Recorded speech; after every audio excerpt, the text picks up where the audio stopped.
Hi, this is Phil, and I'm here to tell you all about the Capes and Lunatics Patreon. Get early access to all of our interviews, including the monthly Chichester chats with writer and comic book legend DG Chichester, new episodes of classic Capes and Lunatics shows, including The Quantum Zone, This, That, or the Third, and many, many more specials, all completely uncensored. Access starts for $3 a month, full video when you pledge $5 a month. Check out the link in our show notes or go to patreon.com/capesandlunatics. Hope to see you there.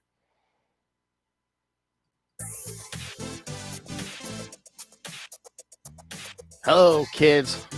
We're back for revenge. No, we're back for your favorite show. Well, I mean, I'm salty and you're petty, so I think revenge is right up our lane. Oh, that's true. That's true. Yes, kids, because, as always, she's a little bit salty. He's a whole lot of petty, and together we are the Salty and Petty Podcast. Duh. And yes. And we got a score to settle with a certain someone, but you know. That's right, because we're going to cover Kill Bill Volume 1. So, no. It was hard rewatching this movie, and we'll get into it. Oh. Okay. So, yes, you know we're all about revenge here, kids. Oh, I didn't get out. I'm gonna grab my Hattori Hanzo swords under my lightsaber. Silly white guy shouldn't be playing with swords. All right, so should we get into this? Yeah. I can't believe this is 2003. 2000. I'm like, it doesn't seem like that long. It's old enough to drink. Yeah, it is. Well, technically, probably not for another couple months, but yeah. I'm a 90s kid, so you know I grew up in when Quentin Tarantino had everybody in a thrall, and all his movies were, you know, just they were guaranteed bona fide gonna make some money. But then a lot of things have come out about Quentin Tarantino, like a lot of things have come out about a lot of directors from back then, and it really puts a lot of these scenes in a new light. Like, I don't know if you've heard about that whole controversy between Uma Thurman and Quentin Tarantino, where she said it was very unsafe and that he would like spit and choke on her in between scenes to keep the things going. Yeah, so like it was really hard for me to rewatch this because like, I just hate Quentin Tarantino in all reality now. It's been a long while that I've not really cared for him. I mean, is he just trying to be method, or is there? No, a lot of people have come out and said that about him, but like she's the biggest star that has said that. Oh, he does it like every movie. Well, to a certain degree, but I think that's crazy. Like, she's fucking Uma Thurman. I know. Uma, Phil, Uma, and he did this to her. So it's kind of crazy. Wow. I was just kind of like researching. I was just like, oh, because it was like a big deal when he was doing those Grindhouse movies and how they were doing like that one movie where it's like the car. But she almost died in a car crash while filming this movie. Oh, jeez. Yeah, it's wild because I remember everybody's he cast all these women over 40 or whatever it was. I think they were all over 40, all the women in his movie. They were all showing feet, but that's not my business. Oh my god, you're big though. Yeah. Oh yeah, isn't that the other thing? Isn't that the rumor? He has a foot fetish. Every weirdo has a foot fetish. Yeah. So this movie, let's just get into it, and we'll talk about some other troubling things at the end. This movie came out in October 10th, 2003. Wow, we were doing really crazy things back then. Oh yeah. My favorite thing actually about this movie is that the music is by RZA. If you don't know, I love me some Wu-Tang, and RZA is one of the most talented members of them. And he got into doing a lot of different things after the dissemination of Wu-Tang, shall we say? And so yeah, it was like, oh, that's an interesting artistic choice, and I meant that genuinely. I think that is my favorite thing, and it's crazy to think that like this is a Miramax film. Because that means it's Paramount now. Oh, yeah.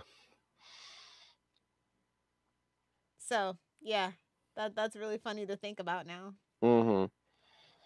I can't believe the runtime's only 111 minutes. It feels longer. Like, not in a bad way, but I definitely feel like the movie's longer than that.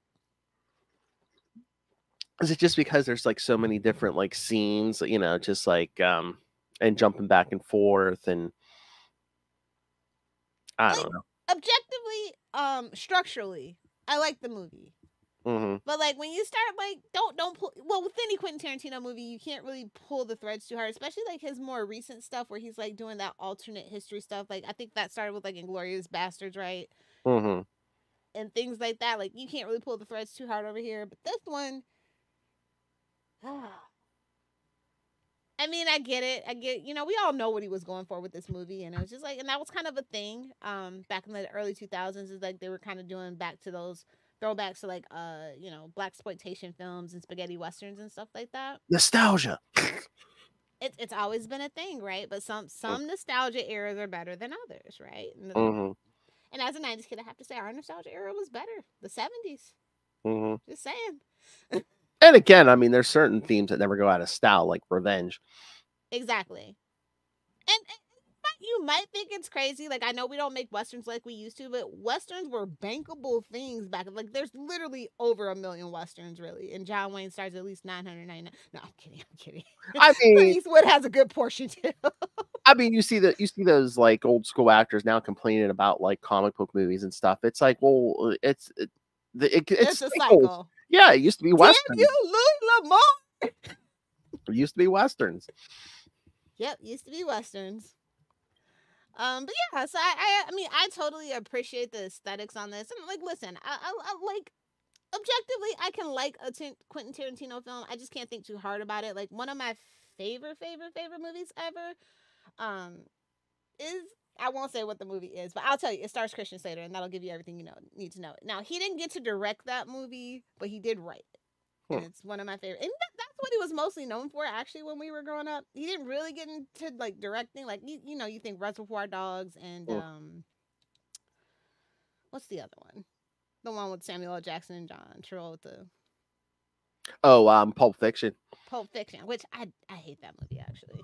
You know what? I can say I'm not like a huge Quentin Tarantino fan, but for some reason, well, I think just the theme and just I was at the right place at the right time. I mean, the Kill Bill ones, I like these way more than the rest of Tarantino. Well, it's like, he wasn't really doing a lot of action. A lot of his movies are very Bendis. It's a lot of it's okay. Like for Reservoir Dogs, I really enjoyed that because it was very much a bottle movie, which you didn't really see a lot of back then. And like he would do interesting techniques. Now I just feel like he's a hack. Like I think this is where he peaked, and everything else after Kill Bill 2 is just kind of.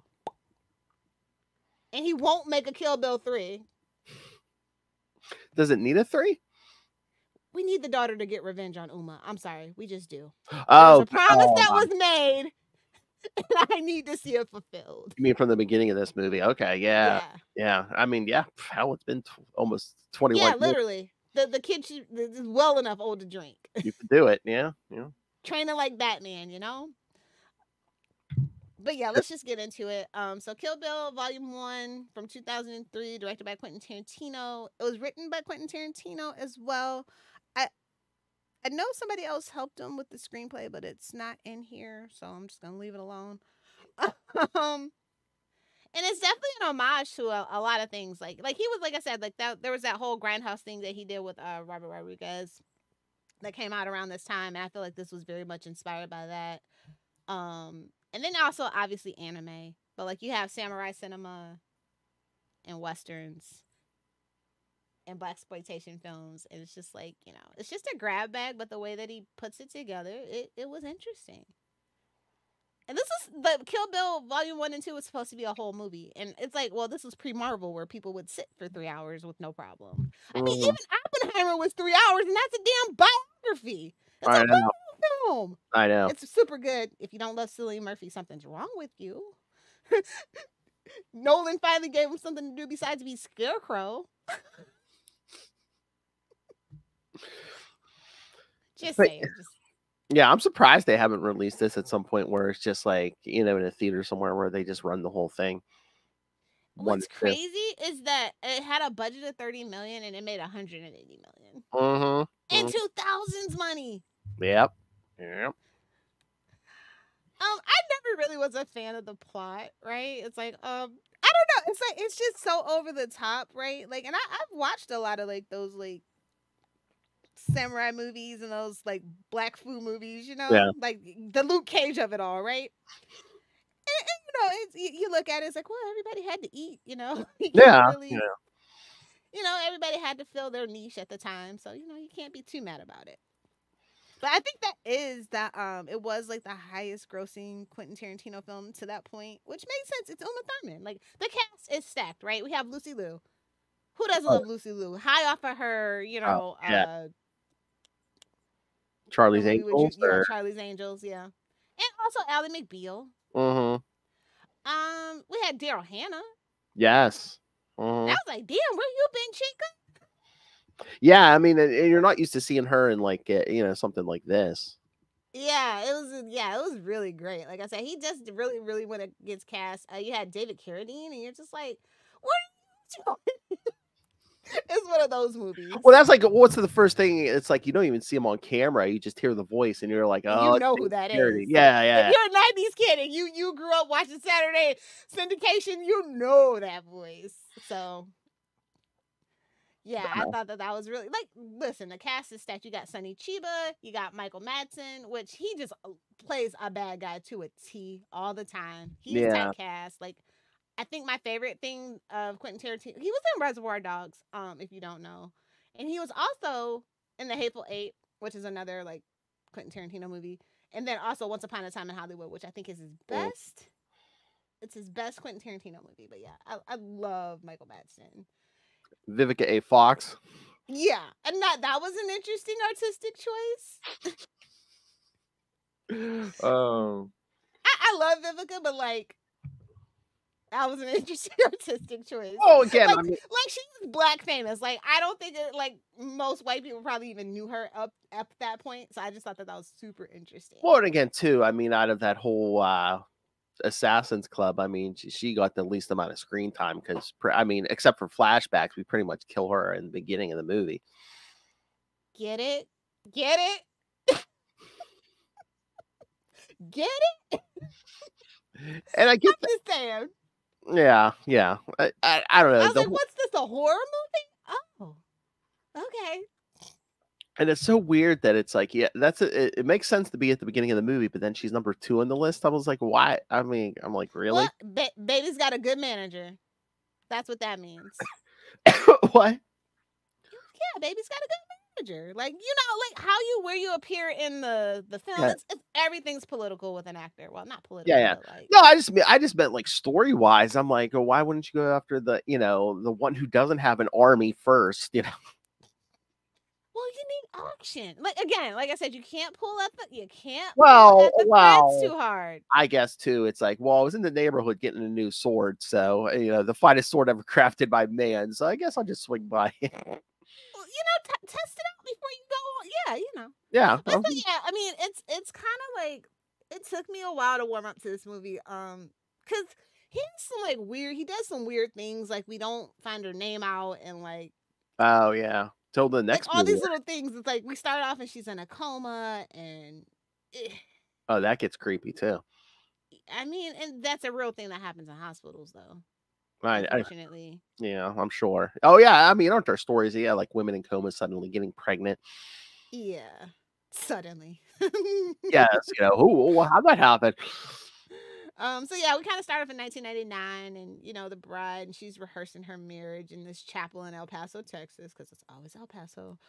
And the deadly vipers, they don't seem that deadly to me.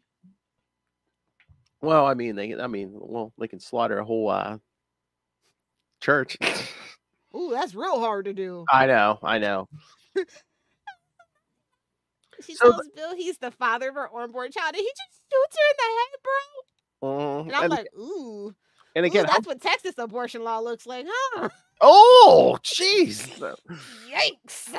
And I'm like, how good of an assassin can he be if he can't kill her at point blank range unless he didn't want to? He didn't want to. And it's like, bro, she was gonna come after you. Yes. But yes, all these assassins named after snakes. I think Marvel and they named Marvel. Bro, Vivica Fox is right. What are you doing? I know. She's like, I should. That's crazy. I know. Shouldn't Uma have been Cottonmouth? She was the spitter. Ooh. But no, it like he kind of said, you know, it's dishonorable to kill her while she's defenseless. So when he goes into the coma when she's Oh sitting yeah, there. because we get the whole Daryl Hannah's about ready to kill her, and he's like, Yeah. he's like, one thing we won't do. He's like, we beat her to hell, we shot her in the head, and she still survived. He's like, one thing we won't do is sneak in and life has a way. Life finds a way. I know. Love how when she wakes up, she just like she starts kicking ass and taking names. I think that's my favorite part of this whole movie. Is That's just so funny. She thinks she's. I mean, is that looking at the hands? I mean, was she just like focusing, or was that her saying, "Look at the lines on my hands"? Oh, it's been years. Yeah, I think so. Definitely. So I love how she thinks she's just gonna get out of bed and you know the legs aren't. No, you're gonna no, babes. Your muscles have atrophied. Sorry, darling. Mm-hmm. Steals this truck though, so that's fine. Box truck, yes. So yeah, then we start with Vernita, and she's like, yeah, no, I'm just leading a suburban life. Mm-hmm. And I love how like she's like hiding the knife. Like I like the knife fight a lot. Mm-hmm. Oh yeah, breaking coffee tables and everything. And I too keep a pistol in the box of cereal. You got to. She kicks the coffee cup back. Oh yeah. And then we see her go to Okinawa, and I'm just like, like, no offense, right? Like I know it's a movie, but I just feel like he wouldn't be selling it to a white lady. I just don't get those vibes from him. Well, he wasn't going to until she mentioned Bill's name. She's like, even then, it's like, it's his former student though, so I get it. It's giving Tom Cruise as The Last Samurai. I get it, bro. I mean, I guess it was probably implied, but I was just waiting for her to say, yeah, he wronged me in a major way. So yeah, you know. What is understood evil. Doesn't need to be explicitly stated. That's you know, true. And that's how those movies are. Like, if you've ever watched a ton of samurai cinema, totally, you know. The deranged protege, yeah. I mean, and I do like where he's like, oh, it'll take me a month to make the sword. So it's not like, you know, she went running out to, you know, battle this army, you know, 5 minutes after getting out of a hospital bed. So I did like that point. Yeah, definitely. And then she goes to Tokyo. Yes. And there's another death. Like, I love how after she dies, the whole team just dispersed. Like, really? I know that was my thing. I'm like, did we disperse or do we just get together for special occasions? I'm just like, or people or is it just like a mob where everyone kind of does their own heads of the families, maybe? And then you just kick up money to Bill or something? Yeah. It's just like Bill didn't even seem that, like, honestly, we'll get there in the next one. Because if it's not for money, why would Bill like it didn't she say he like sponsored what's her face? Lucy Liu's character, you know, to become the head of the underworld of Tokyo, the Yakuza, yeah. And then you get the whole weird. I love that animation scene. I'm sorry. I mean, yeah, it was good, but yeah. So it was unexpected. So it's just like, oh, that's something. Like I was like, yeah, you're probably a weebo. That probably tracks. That probably makes sense. But I thought that was cool. A little on the nose, but cool. I just wonder. I think it was to downgrade the rating or something, because if they would have done it actually, yeah. It would have been a little cheaper too, so you don't have to do all that effects and stuff, and yeah. So she had the best backstory, honestly. Oh yeah, I mean, well, I think they gave her the most fleshed out backstory. Yeah. Which is weird. It's like, yeah, I would love to see a spinoff of that, but it's a little too late. I mean, not to be ageist, but we all know how Hollywood is. But I thought that, you know, he didn't strike while the iron was hot with this, because he's like I said, he's that really weird, I only want to do a certain amount of movies and whatever. He's an artiste. Yeah, okay. Okay. Who loves feet? Yeah, she amputates that poor assistant's arm. Oh, yeah. I was not expecting that. Well, again, she was another one to get revenge on, because, you know, even though she didn't strike any physical blows, she was the one they showed her in the flashback. She's standing there with a phone, but, you know, she's just casually conducting business as, you know, the bride's getting killed. Gotta do what you gotta do, man. But the crazy 88, I just love it. I love it. Oh yeah, the schoolgirl scene. Oh yeah. That's some fetish stuff right there, if I ever seen it. Oh yeah, isn't it? What was it, Yo-Yo or? Yeah. Well. The duel in the restaurant's Japanese garden is epic, though. I Oh love yeah, just everything from start to spurting finish. blood and yes. Slices the top of her head off, bro. Oh yeah, I know. Oh, you know who my favorite is though? Ooh. I know you. I know you, Charlie Brown's son. Oh man! And then she leaves because after she's done torturing Sophie for information, she leaves her alive as a threat. Like what? What are you? Well, it's And one of she's those. like, "Hey, by the way, you know your daughter's alive." That was her cliffhanger. Oh yeah. I was just I kind of the best way to go into Quentin Tarantino movies is not to look into it. Just kind of avoid all the spoilers because I didn't know what this movie was about. Didn't know, you know what I mean? I was just like, oh, okay. I see samurai swords. This should be fun. Oh yeah, I remember the trailers for this. Yeah, did you see Yeah, this? I can't tell you how many times I've seen this movie with friends. Like, Oh yeah, I have these on DVD. Did you yeah. watch this in the theater when it came out? Yeah, I went to the theater, and then Yeah, when me it too. came out on DVD, like 3 years later, we got like back in the day, DVDs did not like. At first, it was like 3 years, then it turned into 1 year, then it turned into like I've lived a I didn't think lifetime. it was 3 years. I thought they turned it around a little. This one a little quicker because I Oh thought. no, yeah, I was just being facetious. Yeah. Oh yeah, it wasn't like the next month, but yeah. You know how long it took ET to come to VHS? Like, oh my god, my dad told me that, and he would just bring that. You know how lucky you are. Oh yeah, that was years, wasn't it? Yeah. Well, that was like back in the day, like in those early '80s, like a movie would spend the whole summer at the theater. Yeah, this one I think they had a turnaround of like basically like about a little under a year. But and then it wasn't like a special edition, and that was like a whole thing because like Quentin Tarantino is usually really big into doing like commentary and special editions, like that's kind of his thing. It's like his version of a director's cut, basically. Hmm. Yeah, I thought they released this before 2 came out, right? Yeah, definitely. Yeah. Like I said, I think the DVDs came out. Let me think. I think I was on spring break my first year of college, so probably like April of 2004, probably because we did watch that on our spring break. So yeah, it had to be April 2004. So. Oh yeah. But yeah, I'm trying to. Yes, I'm old. What about it?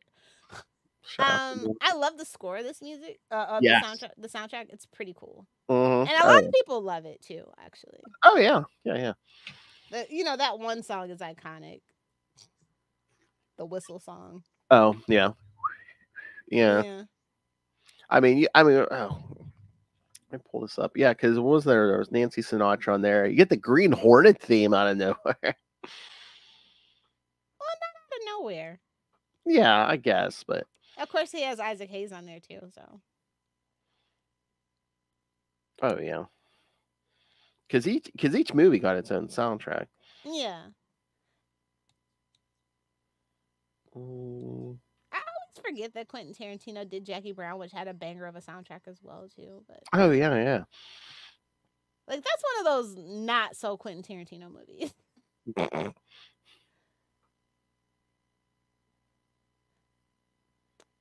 But yeah, it's kind of weird.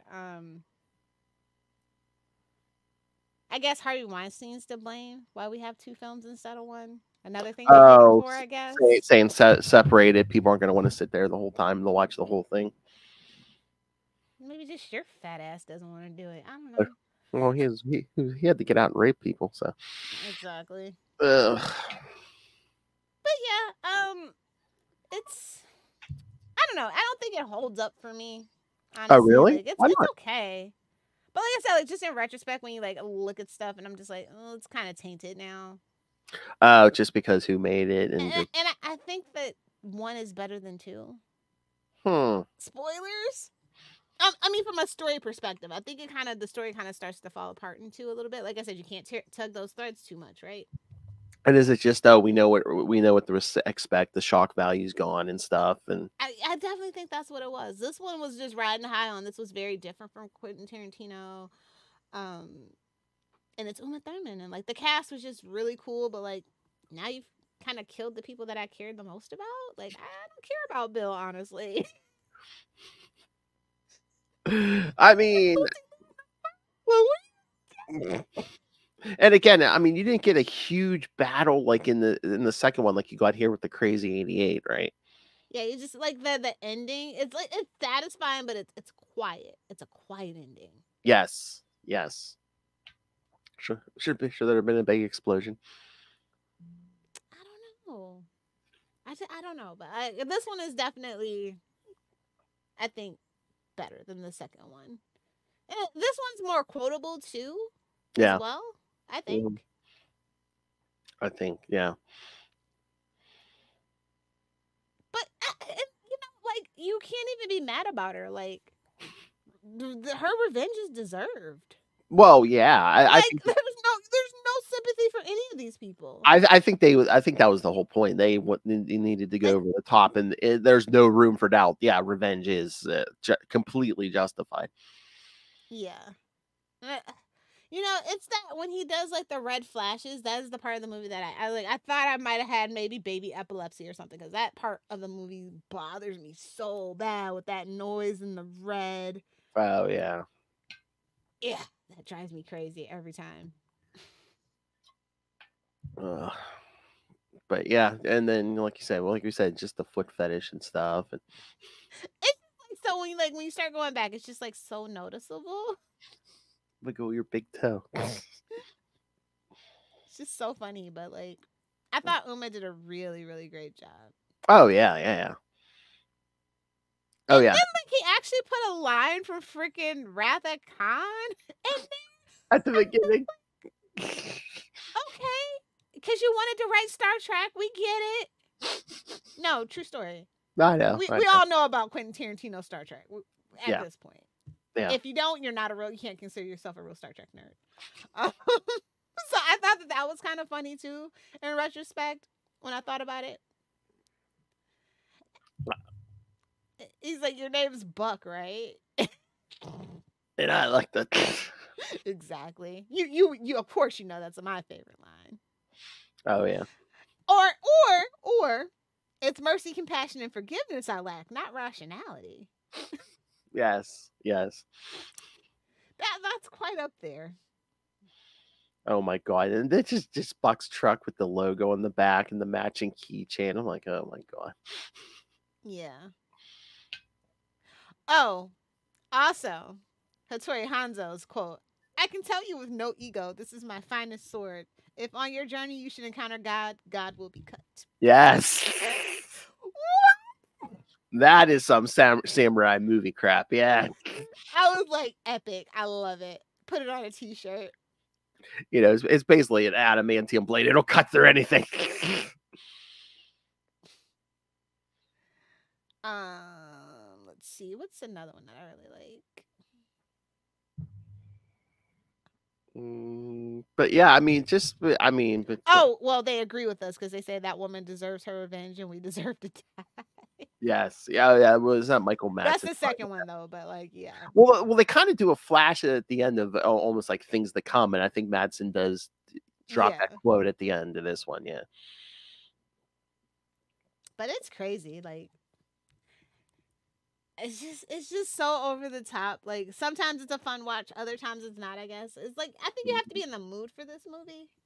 It's one of those things. I think you have to be very much in the mood. Like I definitely have to be in the mood to watch like Reservoir Dogs. I've only ever seen Pulp Fiction like 3 times. It's a slog. Like some of his stuff is a slog.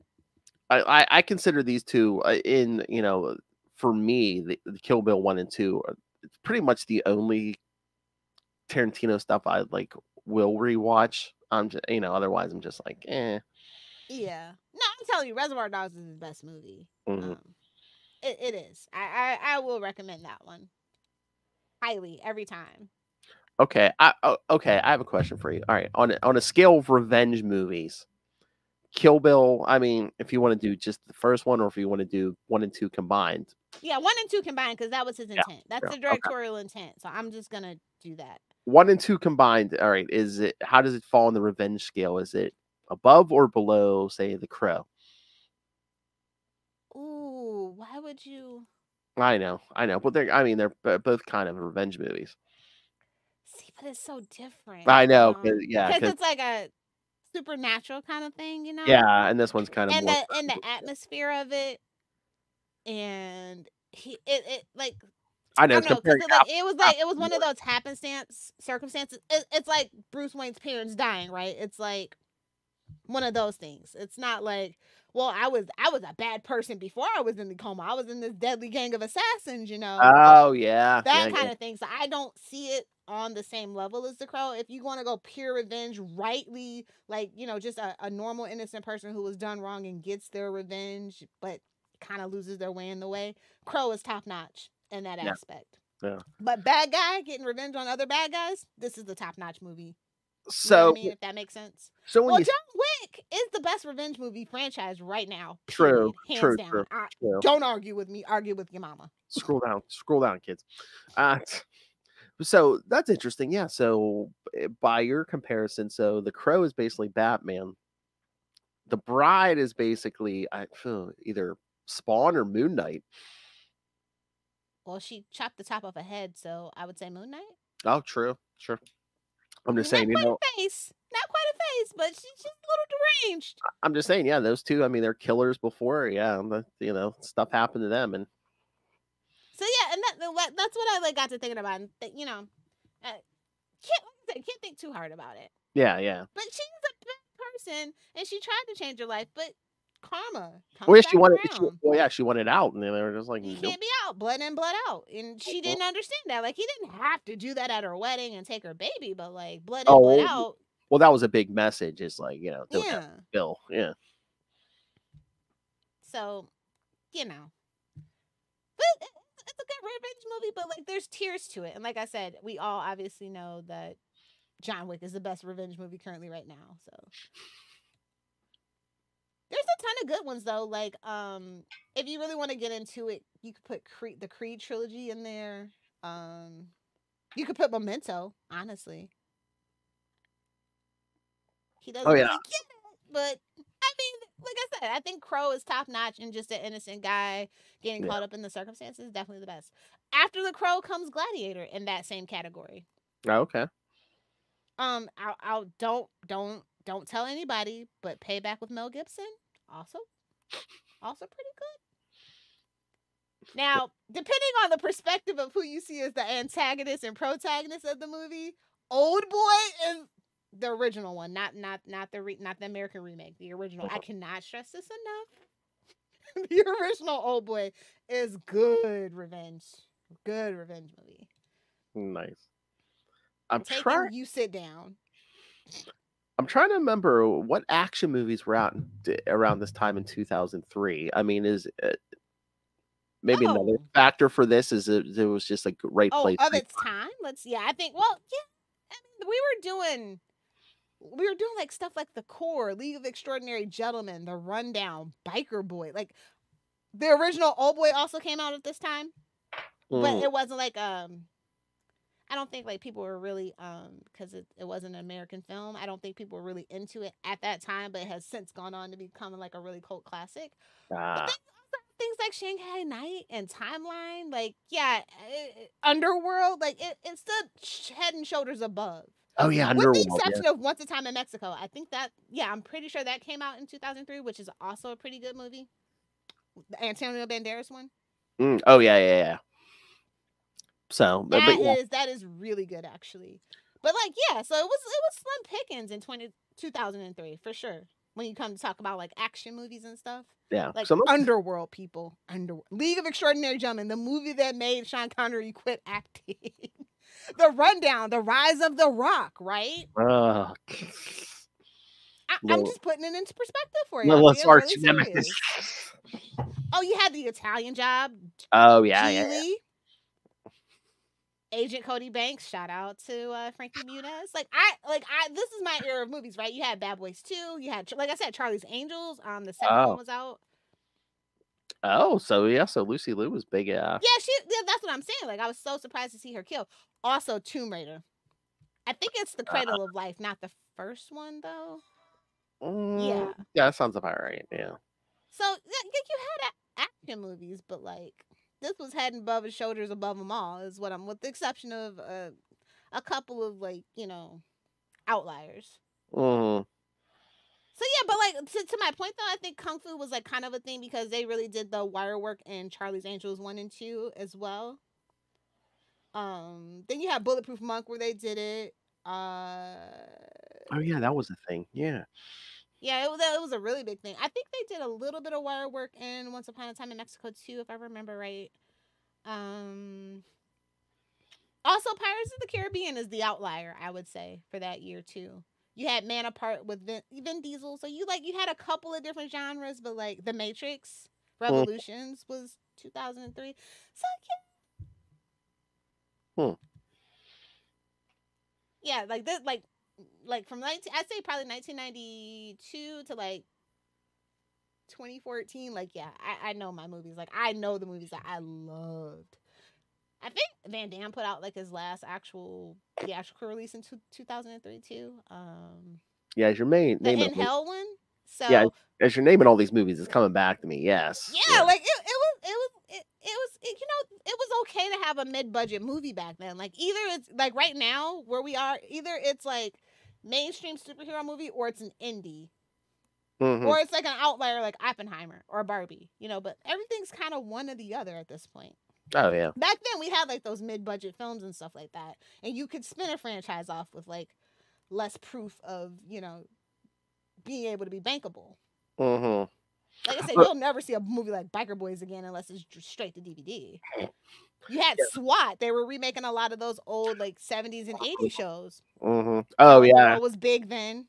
Oh yeah. Wasn't this the era where we were doing what Starsky and Hutch or? Elektra was from 2003. I'm just putting this in perspective. If you really want to go head to head, I would say Elektra and Kill Bill. That's the bar. Those are the two that you Oh can yeah, compare. this is definitely Female-led action movie about revenge, right? And this is definitely the superior movie. Underworld too, I guess you could slot in there. So if you like really want to it just depends on how you want to compare it. Yeah. Yeah. Stream of consciousness. Please be sure to listen to Full Stream Ahead, where I kind of talk about stuff like this all the time. That's right. All right. What was it? Oh, you know what? I was going to say, if this movie had come out in a different era at a different time, I could have seen them like doing sequels and spin-offs and stuff. Basically, just yeah, but it's like now I got my revenge. Now I'll go help other people get their. No. It would be the daughter, and then that would be her story. That'd probably take 3 movies. Oh, that's true. Train and do the research about her mom and. Oh yeah, I mean you could and maybe even kill the bride's daughter. Like, well, your mom's dead, so you're the next best thing. And then you know what I mean? That's true. We have at least 2 daughters. I mean, yeah, you could always do the next, 20 or maybe years. they just team up and dismantle the whole organization that killed both their moms. Who knows? It's so many ways you could have taken it. Yeah. And it's such a shame that he just decided not to do a follow-up. Like the iconography of this movie is epic. The sound of this movie is epic, and it's just like one of the best things he ever did. And I think he's too scared to go back to the well because I don't think he feels like he can live up to that. Because that's the thing. You don't even have to see Uma Thurman. All you have to see is that yellow, suit from the end, and even just the sword, honestly. Oh yeah, and you know what movie it is. Yeah. Yeah. Shout out to everybody who cosplayed back in 2003 to 2006 as this character. Man, college, what a time to be alive. Why did you do it? No, not me. I'm not into like wearing pleather at a Halloween party. That's not my thing. Thought maybe you went to a con. It was always Halloween parties. I've never really noticed somebody dress up as the bride at Comic-Cons. Because it's not like really a comic book thing. You know what I mean? I mean, I could see that year maybe, but. Nah, see, that's the weird thing. Like, you have to remember, like, mainstream culture was not nerdy back in 2000. Like, it was True. We were in the dark times in 2000. Like I said, Elektra. Yeah, I'm just putting that into Matrix Revolutions, Mm-hmm. Oh, you know what? The best revenge movie, though? I'd either say it's Death Wish or Leon the Professional. Oh, maybe. Yeah, I was going to say Death Wish is probably one of the all-time, yeah. Yeah, that's the all-time greats, like, if you're an old man. Like, I totally get, like, Charles Bronson was that guy at that time, you know what I mean? And I have an appreciation for that movie. I think they went on to make, like, 5 of them or something. So that's a bit much, but And I mean, we mentioned like it's like some of those westerns, like revenge well, movies. they like I said, a lot of the westerns are based on like maybe not Louis L'Amour specifically, but like a lot of Western authors had like these long, epic like series that were like 10, 20 books long. And Mhm. that's why you have that Fistful of Dollars trilogy. A lot of the Westerns are trilogies because it's based around like books and stuff. So Mhm. that's how they kind of feed back into that. So that makes sense for me. Why they would do it. Plus, it was like successful. They literally drove westerns into the ground. Would you consider the Princess Bride a revenge story? I I think mean, you killed my father, the whole spiel, I think it is a revenge movie, but but it's a little sillier, right? because there's comedy involved and stuff, yeah, that's why it seems so different. And yeah, you can argue because it's a comedy, but yeah. Okay. Oh no, the best, historically speaking, the best, and I love every single version of this movie, The Count of Monte Cristo. Oh, okay, yeah. Specifically the one with Jim Caviezel and a young Henry Cavill, unfortunately, but yes. I love all versions of that movie, and I love that book. I love anything by Alexander Dumas. But yeah, I think that is one of the most epic revenge stories, and I want somebody to do Count of Monte Cristo, but make it Kill Bill. Oh my, yeah, I I mean, think that would be absolutely perfect. do like a modern take on it. Yeah. Kind of like, that Romeo and Juliet that we all Yeah. had to, well, probably not you, but people my age had to watch in high school along with the old one where they're like literal naked teenagers in it. Oh my. Mm. That is a weird thing. It's like what was that 70s where it's like, yeah, you just had like underage nudity in movies. Shout out to Brooke Shields who survived it all. Blue Yeah, Lagoon, the kids of the not the Blue Lagoon. What is that movie? Where was they're it a the Blue two, Lagoon or something? what? Yeah, what was Blue Lagoon? I'm not tripping. And her Calvin Klein, like, yeah, it was a weird thing. I'm like, Like, how did they get away with that in the 70s? I'm just like, well, if you know anything about Drew Barrymore, oh yeah. it was a wild time. It's been a wild time in Hollywood for a long time, and a lot of people deserve their comeuppance. Is all I'll say. So, but yeah, it was wild back in the 70s. Like there was barely any child actor rights. Like parents were taking their money. Oh They yeah. kept, Oh yeah. and all these things, and the past informs the future, right, and the present. And it's like, when is Quentin Tarantino gonna have his heyday? Oh my. Like, despite this whole controversy, like you didn't know about it. Like, Yeah. crazy. It's crazy he's still making movies. But Like, that's well, again, it doesn't it seem like most people don't get canceled forever. It's like you may get canceled for like I don't know 5-10 years, and then you can make a miraculous comeback. unless you're Bill Cosby. Well, again, has it been 5 or 10 years since his trial? I don't know. That thing took forever. So I know. And again, and he did serve his. They'll be like, oh, he served his time. Even though I don't think so. was it It's a little different for Bill Cosby. If you know, you know. But I think he's probably going to be the only one, really. I think even Harvey Weinstein, like, people are kind of forgetting about, unfortunately. Yeah, I mean, I don't think Harvey Weinstein will never be able to work in the business again. Oh, he will. He'll have somebody be his puppet, but no, it'll be an open secret. He'll be behind the scenes. The money man's the money man. Oh yeah. So on that terrible note, I will give Kill Bill 1. Like, if I think about when I first saw it, I loved it so much, and I thought it was a solid A-. Yeah. In retrospect, I still give it a B+. I mean, if you take all the other stuff out of it, it's an interesting movie. I love the construction of it. But you have to think about how it was made, why it was made, and you put it in that framework. And if you put it up, like I said, if you put it against any of the other movies that came out in that year, oh yeah. Oh yeah, I can see why everybody loved it. And it came out in October, so we're right at the tail end of it. People are only gonna, most people only really remember like the summer movies and like to December. They don't really remember the stuff that comes out January through like May, right? So I think that also had it going for itself, that it would the time that it came out. Oh yeah, like I said, right place, right time, And like, like I said, they made a real big deal about the female cast is being mostly female-led cast. They're all over 40.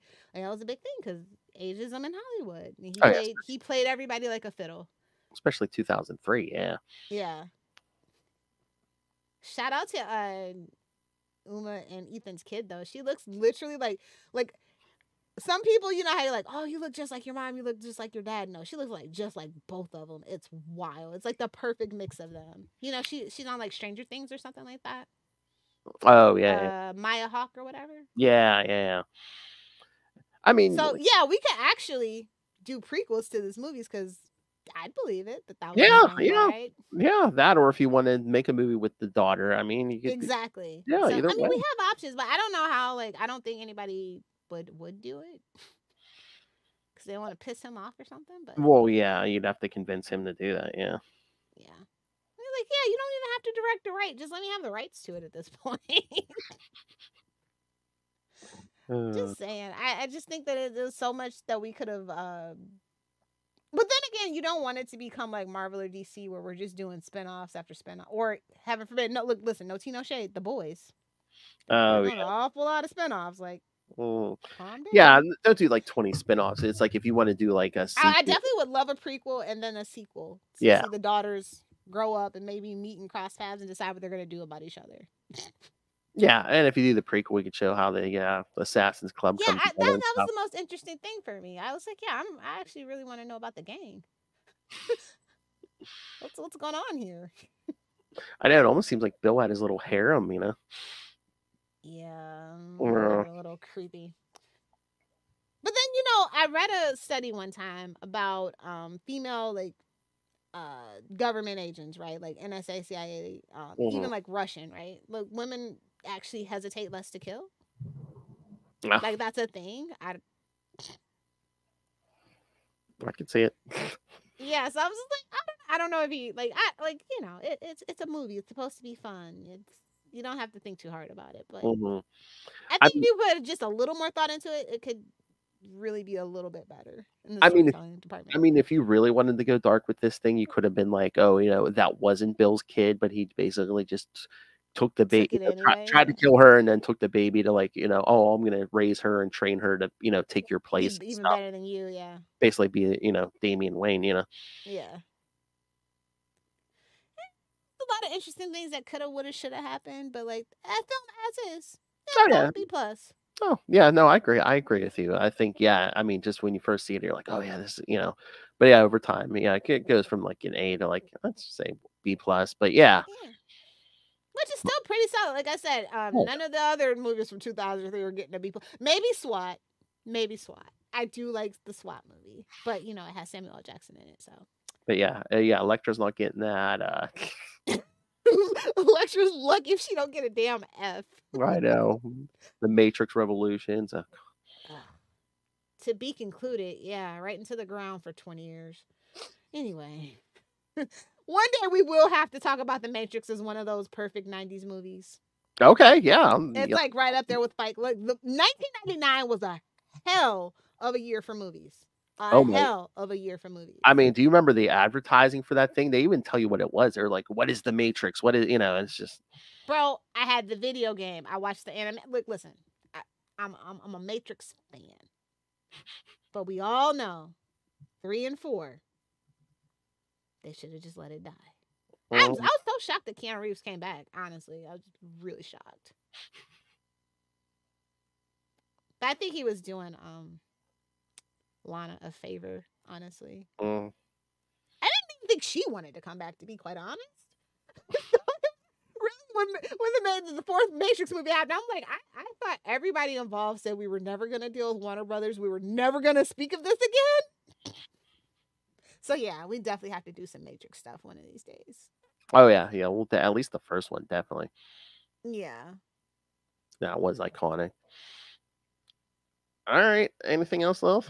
Nope. Don't want to keep you from watching your beautiful, beautiful Madam Web movies. Oh God, yeah. All right. So yeah, but next time, kids, we're gonna talk another movie, Wayne's World. You are not worthy. We're not worthy. So yes, but we will get the Kill Bill Volume 2 sometime in March or April. So stay tuned for that because that is actually the 20th anniversary. So Yeah. Maybe a live commentary. yeah. I mean, yeah, we can do that. Break out your what was that? What was that app you had us use? Oh yeah. What is that? The Hero or whatever app? Yeah.